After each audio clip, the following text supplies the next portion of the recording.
Today, I will show you how you can make these physically accurate and realistic 3D models just with your phone and a couple minutes. No modeling, sketching, or texturing is required, because all these steps are automated in one single process. This method is known as photoscanning. It is a very effective method for creating high-quality assets, especially for environment renders like architectural visualization. So what is photoscanning? Well, it's a process of recreating a full 3D model from captured real-life footage. The process itself is pretty complex, but it's pretty easy to understand how it works. Photoscanning involves capturing multiple overlapping images of an object, scene, or environment from all angles and using specialized software to analyze these photos. The software then identifies common points and features across the images, such as shape and depth, to reconstruct the object's 3D geometry. The algorithm also calculates the camera position where each photo was taken in order to project the object's texture from all photos that were captured from various angles. Now, there are different ways and photoscanning methods, so I will show you the most simple way, which takes only a few minutes. The first step is to have footage of the object you want to recreate. It can be a video or a sequence of photos, depending on what software you use. So if you don't have any footage, grab your phone or your camera and go out to capture some. Now, before you do this, you should know that photoscanning has certain limitations,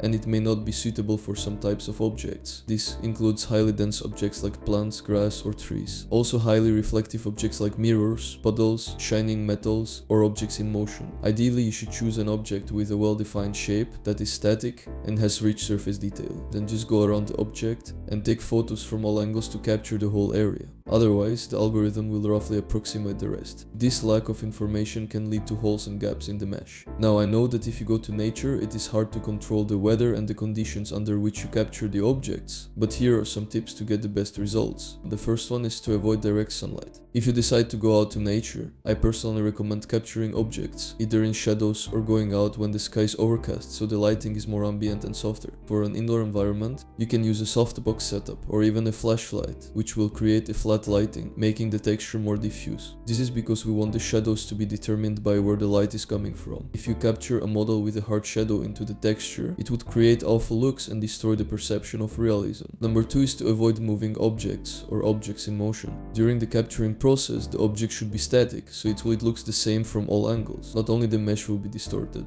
but the texture will be incorrectly displayed on the surface. The object's motion will cause the texture to be stretched or blurred. Tip number 3 is to take your time to make short footage. Even if you are capturing a static object, but you move the camera too fast, you will get a motion blur where details are lost. Always make sure that footage is sharp and all details are visible. This can be a problem when you either capture a very tiny object or do very close-up shots where only a small area is in focus. Tip number 4 is to capture the object from the same distance. The closer you go with your camera, the more detail you can capture. But if you keep consistently changing the distance, you will end up with a texture with areas that have varying levels of detail, causing the texture to be unevenly sharp. However, if you capture the object up close for higher detail, do it all around the object. The number 5 is to avoid photoscanning highly reflective and transparent objects. Like with shadows, you will end up with baked reflections that are not part of the texture. The same thing applies for transparent objects. Because of transparency, it is harder for the algorithm to calculate depth and shape of the object. And finally, number 6 is don't change the ISO if you are working with a phone by overly zooming or refocusing, because then you will end up with a different exposure on each photo. Now, when you know how to photoscan, let's talk about photoscanning tools.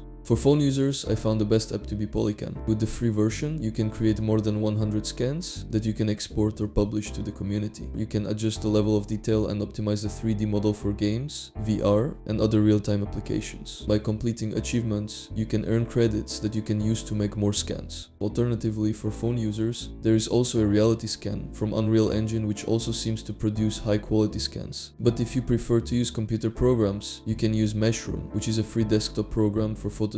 The algorithm is a little bit more advanced and more complex, but the software is free and the results are stunning. However, if you are willing to pay for higher quality and the option to create really complex photoscans, you should check out Reality Capture, which also has a free plan. Now, after photoscanning, you should end up with a proportionally accurate and fully textured 3D model that you can export. Some programs even generate all PBR maps, which means that besides the diffuse color texture, the program will also generate a roughness map, ambient occlusion map, and a normal map based on and provided information from the footage. Now before I go, let me show you how to optimize the 3D model after exporting. Typically you can perform this task directly in the photoscanning program. However, if the option is not available, I will show you how to do it in Blender. First, import the model and go to modifiers. Now add the decimate modifier and use the slider to reduce the poly count. This way you can maintain the shape but reduce the object's geometry. Sometimes in non-manifold objects you can run into these issues, where gaps between the individual vertices start to appear. You can fix this by adding weld modifier and placing it above the decimate modifier, which should solve the geometry issues. Alright, that's all about photoscanning from my side. If you would like to download the scans I showed in the beginning, check out the Google Drive link where you can download these 13 assets for free. It is the first link in the description. I hope you found this guide helpful, and if you did, check out my other videos and I'll see you in the next one.